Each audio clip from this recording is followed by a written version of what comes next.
ఖమ్మం, భద్రాద్రి, కొత్తగూడెం, మహబూబాబాదు, సూర్యాపేట జిల్లాల్లో ఉండే వాళ్ళు ఎక్కువగా వ్యవసాయం మీద ఆధారపడి జీవించే వాళ్ళే ఉంటారు. మరి వ్యవసాయం సాఫీగా సాగాలంటే సాగునీరు కావాలి కదా. అందుకనే రైతుల కోసం తెలంగాణ ప్రభుత్వము కొత్త ప్రాజెక్టును ఓపెన్ చేసే ప్రయత్నం చేస్తుంది. ఇంకా ఆ ప్రాజెక్ట్ ఏందో మనం కూడా తెలుసుకోవాలి కదా. పదండి పోదాం. నెల్లాల కింద సీతారామ ప్రాజెక్టుకు తొలత ట్రయల్ రన్ సాల్వ్ చేసి చూస్తే మళ్ళా మంచి ముహూర్తం చూసుకొని రెండో పంపును సాల్వ్ చేసిరు మంత్రులు. నీళ్ల మంత్రి ఉత్తమ్ కుమార్ రెడ్డి సారు కడకొత్తి సాల్వ్ చేసిండు. సారిట కడకొత్తుడే ఆలస్యం, పంపులంగా నీళ్లు దుంకులు దుంకినాయి. అగ చూడలే కాలువలంగా ఎట్ట పారుతున్నాయో ఎట్ట ఉడుకుతున్నాయో నీళ్లు.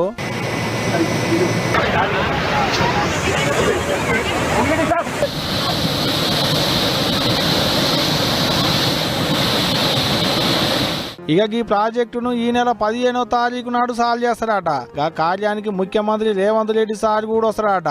అంటే గా ప్రాజెక్టును సీఎం సార్ చేతుల మీదగానే సాల్వ్ చేస్తారన్నట్టు. ఇక ఇది సీతారామ ప్రాజెక్టు కేంచి నీళ్లు ఇడిచి పెడితే లక్షల ఎకరాలకు ఆసరైతే అంటున్నారు సర్కారు వాళ్ళు. ఈ నీళ్లతోని ఖమ్మం, భద్రాద్రి, కొత్తగూడెం, మైబాదు, కొంత సూర్యాపేట జిల్లాలలో ఉండేటి వ్యవసాయానికి కూడా ఆసరైతుందట. పాత సర్కారు వాళ్ళు ఉన్నప్పుడు ముగ్గు పోస్తే కొత్త సర్కారు వాళ్ళు వచ్చినాక గానీ మోటార్లు పోయకపాయే అనేది అక్కడి పబ్లిక్ అనుకుంటున్నారు ముచ్చట.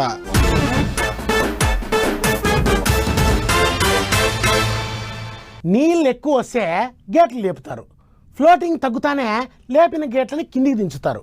అదంతా ఆడాడుండే అధికారుల దగ్గరుండి ఎన్ని క్యూసిక్కుల నీళ్లు ఉన్నాయి, ఎన్ని ఇడిచిపెట్టాలా అనేటివన్నీ చూస్తూ ఉంటారు. అవసరమైన కాడికి వదిలిపెట్టి తర్వాత గేట్లు దించుతారు.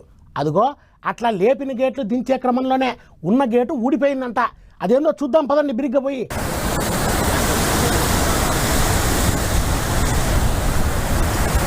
శనారమ్మాపు తుంగభద్ర నది మీద ఉన్న గేట్ల కాడ పనులు సగబెడుతుంటే డబెల్లు అని పెద్ద సప్పుడు వచ్చింది. ఏమైందో ఎవరికి అర్థం కాలే. గదేందని ఇమ్మర్స బట్టి చూస్తే గేటు గట్టిన గొలుసు దేగి గేటు వడదలలో పడి కొట్టకపోయింది. ఒక్కపాలే గేటు మొత్తం కొట్టకపోయేటాళ్లకు అడ్డమేం లేక నీళ్ళన్నీ దుంకులు దుంకుతున్నాయి. మీదికేంచి నీళ్లు వస్తున్నాయని ముందుగానే కొన్ని గేట్లు ఎత్తినుండే కదా. ఇక నీళ్లు తగ్గినాయని గేట్లు కిందికి దించకపోతే గిట్ అయింది అంటున్నారు ఆఫీసర్లు. ತುಂಗಭದ್ರಾ ಜಲಾಶಯ ಕ್ರಸ್ಟ್ 19ನೇ ಕ್ರಸ್ಟ್ ಗೇಟು ಒಂದು ಕಡೆ ಡೀಲಿಂಕ್ ಆಗಿಬಿಟ್ಟು ಅದು ಸ್ವಲ್ಪ ಕಟ್ ಆಗಿಬಿಟ್ಟು ಎಲ್ಲ ಗೇಟ್ಗಳನ್ನು ಕೂಡ ಆಪ್ರೇಟ್ ಮಾಡಿಬಿಟ್ಟು ಒಂದೇ ಕಡೆ ಪ್ರೆಷರ್ ಆಗೋದನ್ನು ತಡೆದ್ಬಿಟ್ಟು ಮುಂದಕ್ಕೆ ಕಳಿಸ್ತಾ ಇದ್ದೀವಿ. ಅರೌಂಡ್ 60-70 ಸಾವಿರ ಕ್ಯೂಸೆಕ್ಸನ್ನು ನಾವು ರಿವರಿಗೆ ಬಿಟ್ಟಿದ್ದೀವಿ. ಸಿಚುಯೇಷನ್ ಏನಿದೆ ಅಂತೇಳಿ ಒಂದು ಎಕ್ಸ್ಪರ್ಟ್ ಅವರಿಗೆ ಡಿಸೈನ್ ಡ್ರಾಯಿಂಗ್ ಕಳಿಸ್ಕೊಟ್ಟಿದ್ದೀವಿ. గేట్లు కిందికి దించుతుంటే నీళ్ల తాకిడి ఎక్కువయ్యి కొట్టకపోయింది అంటున్నాడు. అంతేకాదు ఉత్తగా నీళ్ళాగం కాకుండా ఇక మది చేస్తామన్నట్టే మాట్లాడుకొచ్చిండు. ఇక ఇదిట్టుంటే కర్ణాటకలో ఉన్న ఈ తుంగభద్ర నది గేటు ఊడిపోయేటాళ్లకు నీళ్లన్నీ కిందికి దన్నుకొస్తున్నాయి. చక్కగా వచ్చి ఏపీకే తాకిడి తగిలేటాళ్లకు ఏపీ సర్కారు అధికారులను హుషారు చేస్తున్నారు. దాదాపు 60 టీఎంసీల నీటిని మనం ఈ గేటు కొట్టుకుపోవడం వల్ల వృధాగా కిందికి వదిలాల్సిన పరిస్థితి వచ్చింది. ఇది చాలా బాధాకరం, దురదృష్టకరం, ఆందోళనకరం అన్నిటికీ. కింది జాగాలో ఉండేటి ఊళ్ళ పబ్లిక్ కు తక్లీఫ్లు కాకుండా చూసుకోవాలని ఆర్డర్లు వేస్తున్నారు. ఇటు తుంగభద్రకేంచి వచ్చేటి నీళ్లు చక్కగొచ్చి శ్రీశైలం బ్యారేజీలనే పడతాయి. ఆడికేంచి నాగార్జున సాగర్, అక్కడి నుంచి పులిచింతల ప్రాజెక్టుకు గిట్ల మీదికేంచి నీళ్లు కిందికిడుస్తారు. అనంతపురం, కర్నూలు జిల్లాలలో వ్యవసాయానికి గుండెకాయ వంటి తుంగభద్ర నదికేంచి నీళ్లు ఉత్తగానే ఆగం అవుతుండుతోనే మస్తులు అందిపడుతున్నారు అక్కడి రైతన్నలు. మరి చూడాలి అక్కడి అధికారులు నీళ్ల నెట్ట కట్టడి చేస్తారు ఏంది అనేది రేపు.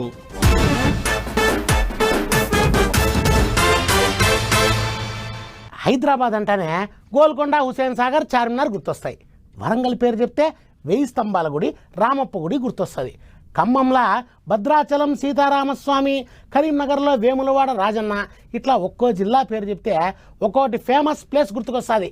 అదిగో అట్టనే ఇప్పుడు ఏలూరు జిల్లా పేరు చెప్తే గుర్తుకొచ్చేది 100 ఏళ్ల సినిమా చెట్టు. మొన్న వీచిన గాలిలకి ఆ కూలిపోయిన ఆ చెట్టు సంగతి ఏందో ఒకసారి తెలుసుకొని వద్దాం పదండి. ఊరికంటే పెద్దది ఊరి చెరువుకు దాపుంటది. ఊరంతా ఎలుపు వరుసుకొని పచ్చని ఆకులతోని లారీ లారీ అని పిలుస్తుంటది.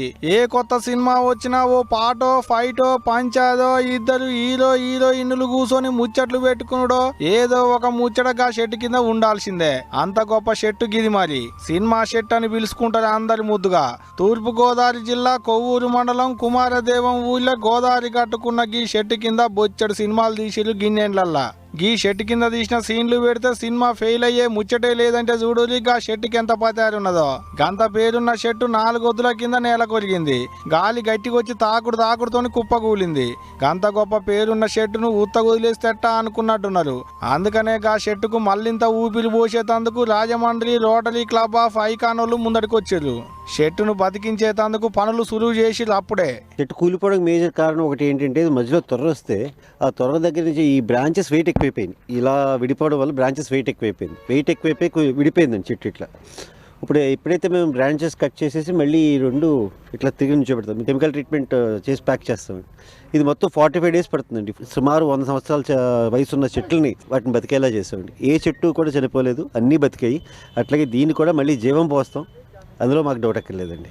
ఆగనాట 45 రోజులల్లా మళ్ళా పచ్చడి ఆకులు వస్తాయి అన్నట్టే మాట్లాడుకొచ్చిండు గీసారు. ఇక ఇదిట్టుంటే గా షెట్టుకున్నది 150 ఏండ్లు. గా షెట్టు కింద తీసింది 300 సినిమాలకు పైనే. తీసిన సినిమాలన్నీ సూపర్ హిట్టే. అందుకనే గా షెట్టు కూలిపోయిందని ఎలకగానే దాని కింద సినిమాలు తీసిన డైరెక్టర్లు, నిర్మాతలు, హీరోలు, యాక్టర్లు అందరు వచ్చి చూసిపోతున్నారు. మొత్తానికైతే కూలిపోయిన షెట్టును కూడా ఎగురబెట్టిస్తాం అంటున్నారు. మరి చూడాలి అది ఎప్పుడు ఎగురు పెడుతుందో, దాని కింద మళ్ళీ ఎప్పుడు సినిమాలు తీస్తారో అనేదిగా.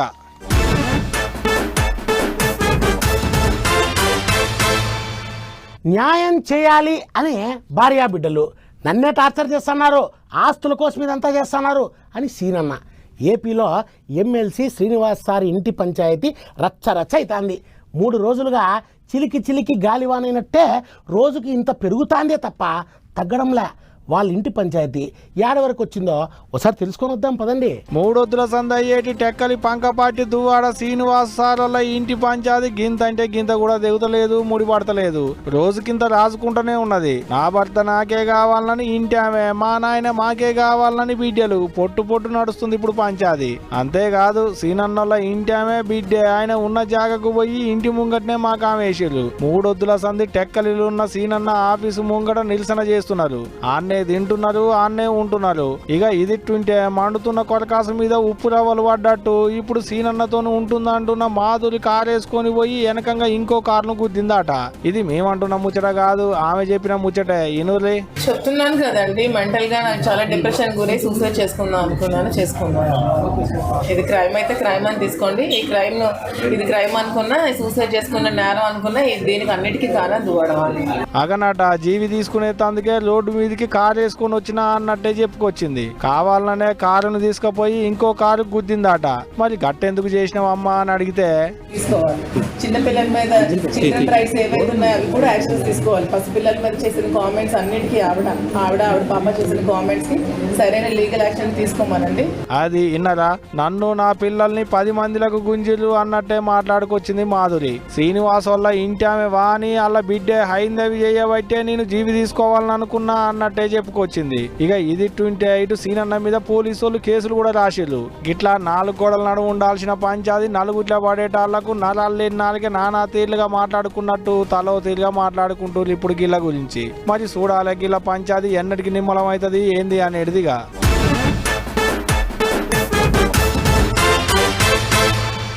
పోలీస్ స్టేషన్కి ఎక్కువ వచ్చే కేసుల్లో ఎక్కువ దొంగతనం కేసులే వస్తుంటాయి. సార్ పలానా చౌరస్తా దగ్గర బండి పెట్టి టీ తాగేదానికి పోయినా సార్, నా బండి ఎవడో మాయం చేసినాడు, కాస్త వాడిని పట్టుకుని నా బండి నాకు ఇప్పించండి సార్ అని ఫిర్యాదులు వచ్చే వాళ్ళు కొందరైతే, సార్ నేను నడుచుకుంటూ పోతా అంటే ఎవడో దొంగోడు వెనకంగా వచ్చి నా చేతుల్లో ఉన్న ఫోన్ లక్కపోయినాడు సార్ అని ఇంకొంతమంది ఫిర్యాదు ఇస్తుంటారు. అదిగో అట్లాంటి దొంగల మీద కన్నేసిన పోలీసు వాళ్ళు ఏం చేసినారో మీరు చూడండి. ఇగో గీడ కాళ్ళకు చెప్పులు లేకుండా మోకాలు కనపడకుండా నెత్తికి కైల సంచులు దొడుక్కొని ఉన్న వాళ్ళని చూస్తుంటే ఈ పాటికే మీకు సగం పడ ముచ్చట అర్థమయ్యే ఉంటది కదా.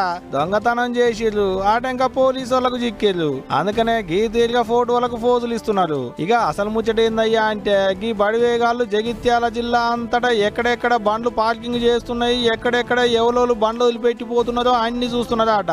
ఏమన్నా బుడ్డ కెమెరాలు ఉన్నాయా లేవా అని అన్ని చూసుకొని చేసుకొని హుషారు చేసుకొని దొంగతనానికి ముహూర్తం పెట్టుకుంటున్నారట.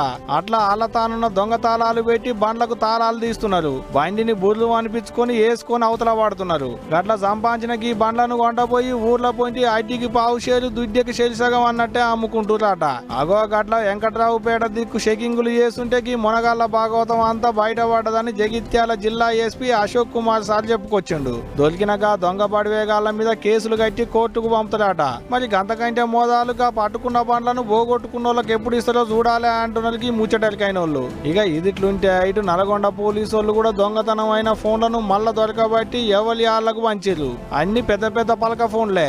ఏం తక్కువ 10 లక్షల రూపాయల విలువ చేసే ఫోన్లను దొరకబట్టి పోగొట్టుకున్న వాళ్ళందరినీ స్టేషన్ కి పిలిచి ఎవరి దాళ్ళకి ఇచ్చిరు పోలీసార్లు. 2 టౌన్ పోలీస్ స్టేషన్ దిక్కు పబ్లిక్ పోగొట్టుకున్న 50 ఫోన్లను రికవరీ చేసిరాట.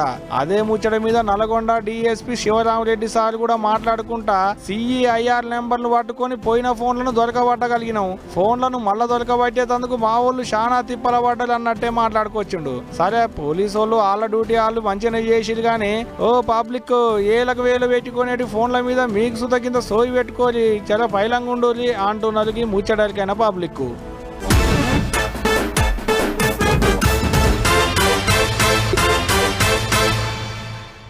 అన్నట్టు అప్పటి నుండి ఏందో చెప్పాలనుకుంటుంటే ఇప్పుడు గుర్తుకొచ్చింది. నాగార్జున సాగర్లో గేట్లు తెరిచే వరకు చూసేదానికి చాలా మంది పోతున్నారు.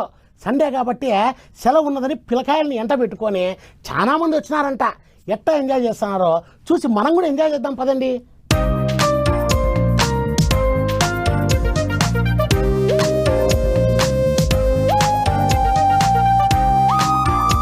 నాగార్జున సాగర్ లాంటి ఈరాం లేకుండా ఇట దుంకుతుంది కృష్ణమ్మ.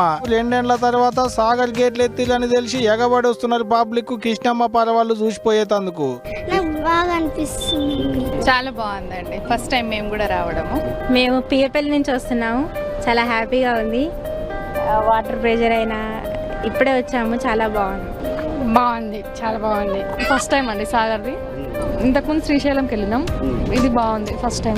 ఇట్టా అందరు చెప్పేది ఒకటే ముచ్చట, బాగుంది, మంచిగా అనిపించింది, ఇంతకు మునుపు ఎప్పుడు చూడలేదు, మస్తు సంబరం అనిపించింది. ఎవరి నోట్లకేంచిన్నా ఇదే ముచ్చట. ఒక్క నల్గొండోళ్లే కాదు, పట్నం కేంచి కూడా బుడ్డ పొల్లగాళ్ళ నెంబడేసుకొని వస్తున్నారు సాగర్ కు. సార్ మేము హైదరాబాద్ నుంచి 2 ఇయర్స్ నుంచి అనుకుంటున్నాము రావాలని, ఎప్పుడు ఓపెన్ చేయలేదు. ఈసారి వచ్చింది కాబట్టి కంపల్సరీ మిస్ కాకుండా వచ్చి చూద్దామని మేము పొద్దున్నే బయలుదేరి వచ్చినాం హైదరాబాద్కి వెళ్ళి. చాలా బాగుంది. అండ్ హైదరాబాద్ ఎవరెవరు వచ్చారు? మా మమ్మీ అందరం. సుశీల బుడ్డ బుజ్జి ఏం చెప్తుందో, పట్నంకేంచి అమ్మ నాయనతో వచ్చినా అని చెప్తుంది.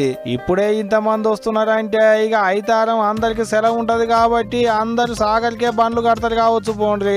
ఇక అంత దూరం పోయిన వాళ్ళు ఉత్త చేతులతో పోతేట అనుకున్నట్టున్నారు. కెమెరాలు పట్టుకొని పోయి ఫోటోల మీద ఫోటోలు గుంజుకున్నారు. సెల్ ఫోన్లలో ఫోటోలు వీడియోలు గుంజుకొని సోషల్ మీడియా నింపారు. అగా చూడాలి ఫోన్లు మీదికెత్తి ఎట్ట దిగుతున్నారో ఫోటోలు.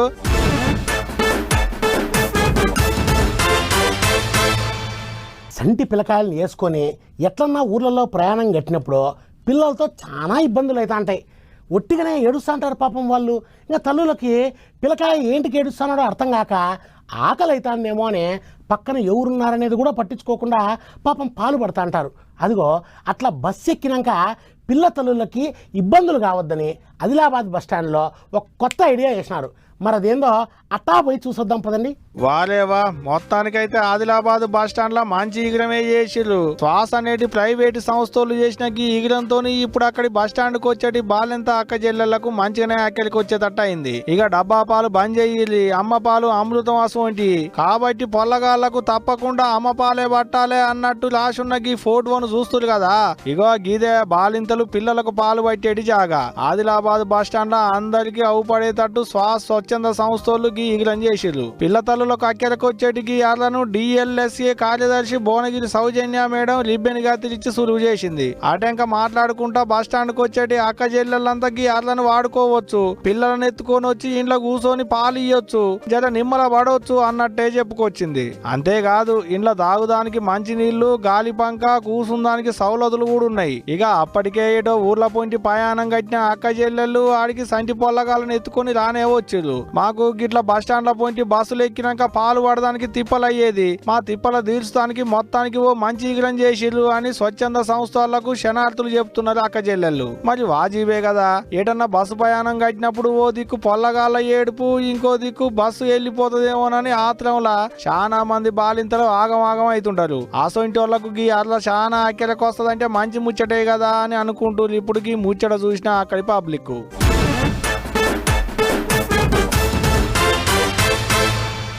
మన తెలంగాణలో కొత్తల్లుడు ఇంటికి వచ్చినాడంటే బగారా వేసి మటన్ తెచ్చి నాటుకోడి కోసి 2 సీసాల కళ్ళు తెచ్చి పెడితే సాల్ పిల్లకాయ భర్పూర్ అవుతాడు.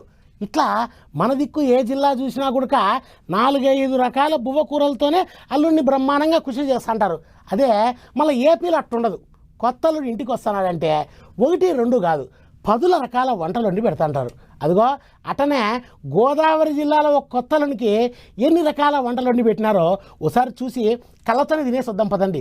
లడ్డూలు, కాజాలు, మిక్చర్, బెల్లం కొబ్బరి ముద్దలు, బాదుషాలు, రవ్వ కేసరి, మైసూర్ పాకు, గులాబీ జాము, జంతికలు, గారెలు, అప్పడాలు, ఒడియాలు, అరిసెలు, మురుకులు, కారప్పలు, సున్నుండలు, బొబ్బట్లు, సమోసాలు, పండ్లు, పాలాలు. అబ్బో గిట్ల లిస్టు చదివితే వార్త చెప్పలేం గాని ఇక సీదా ముచ్చట్లకు పోదాం పారి. కాకినాడ జిల్లా కిర్లంపూడి మండలం తామరాడ అనేటి ఊళ్ళో ఉండే రత్నకుమారికి అదే కాకినాడ పట్టణంలో ఉండేటి రవితేజకు పోయినేడు పెళ్ళయిందట. ఇక ఆషాఢ మాసం అత్తసాట్లు అంటుంటారు కదా, అందుకనే అల్లుడు షానొద్దుల సంధి అత్తగారింటికి రాలేదట. ఇక గడియలు వెళ్ళిపోయినాక శ్రావణ మాసంలో అల్లుడు రవితేజ ఇంటి ఆమెను తోలకపోనీకి అత్తగారింటికి వచ్చిండట. ఇక అసలే కొత్త అల్లుడు ఆయే, అందుట్లో రాకొచ్చే ఏమనుకుంటాడో ఏమోనని అల్లుడిని ఖుషి చేయాలి అనుకున్నట్టున్నారు అత్తమామలు. అట్లా 1 కాదు 2 కాదు ఏకంగా 100 రకాల పిండి వంటలు చేపించిలాట. ఇగో గీయేగయ్యి గీ అన్ని తెచ్చి అల్లుని ముంగడ పెట్టేళ్ళు. అయ్యా అల్లుడు ఏం తింటావో తిను, అన్ని నీకోసమే చేసినావు అన్నట్టే ముంగడ పెట్టిలాట. అంతేకాదు నీకు నచ్చినవన్నీ వచ్చినట్టేనా లేకుంటే ఇంకేమన్నా కొత్త రకాలు ఉన్నాయా అన్నట్టే అడిగిలాట. ఇక వీటిని చూసిన అల్లుడు అబ్బల కొడక గీ వీటినన్నిటిని ఒకటే పాలు తింటే ఇక నా బొత్త ఒకటే పూటలో 60 పెళ్లి గుట్ట అయితట్టున్నది అన్నట్టే చూసిండట. చూడరి అల్లునికి ఇచ్చే మర్యాద ఎట్లున్నదో అక్కడ. అదే మన దిక్కు అయితే కొత్త అల్లునికి ఏదన్నా 2-3 రకాల పిండి వంటలు చేద్దానికే అత్తమామలు కింద మీద అవుతుంటారు. ఆసోంటిది 100 రకాల పిండి వంటలు చేసిలంటే అల్లుని మీద అల్లు చూపెట్టిన పాయలం అంతింత కాదు పోండ్రి. అయినా గోదావరి జిల్లాల దిక్కు ఈసోంటి మర్యాదలు అల్లుళ్లకు ఇంతకు మునుపు శానా మాటనే చూసినాం. అల్లుని గంత పాయలం కొద్దిగా చూస్తారు కాబట్టి అల్లుని కోసం గండి తీర్ల పిండి వంటలు చేసిర్రు. ఏదేమైనా మా గోదావరి అల్లుళ్ళకి ఇచ్చే మర్యాదలు అలాగుంటది అనుకుంటున్నాడ. ఇప్పుడు 100 రకాల పిండి వంటల ముచ్చటరికైనా అక్కడి పబ్లిక్.